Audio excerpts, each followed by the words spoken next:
Good morning. காலையில் என்ன பிரேக்ஃபாஸ்ட்டுன்னு பார்க்கலாம். காலையில் பிரேக்ஃபாஸ்ட்டுக்கு பார்த்திங்கன்னா தோசை தான் ஊற்றிட்டுருந்தேன்.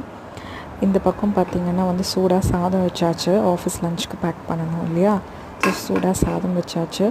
பொரியல் பார்த்திங்கன்னா வாழைக்காய் ஃப்ரை தான் பண்ணியிருக்கேன். என்னோடய பையனுக்கு ரொம்ப பிடிக்கும் வாழைக்காய் ஃப்ரை. ஸோ நிறைய பூண்டெல்லாம் வதக்கி ப்ரிப்பேர் பண்ணியிருக்கேன். ரொம்ப டேஸ்ட்டாக இருக்கும். முக்கியமாக லெமன் ரைஸு, சாம்பார் சாதம், கர்ட் ரைஸு, புளி சாதத்துக்கெலாம் நல்லாவே இருக்கும் வாழைக்காய் ஃப்ரை காம்பினேஷன். இந்த பக்கம் மணத்தக்காளி கீரை பருப்பு போட்டு கடைஞ்சிருக்கேன்.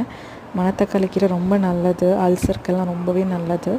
ஸோ நிறையா கொஞ்சம் லிக்விடாக தான் பண்ணியிருக்கேன், கட்டியாக கடையில். இந்த பக்கம் சாம்பார் ரெடி பண்ணியிருக்கேன், தோசைக்கு சட்னி.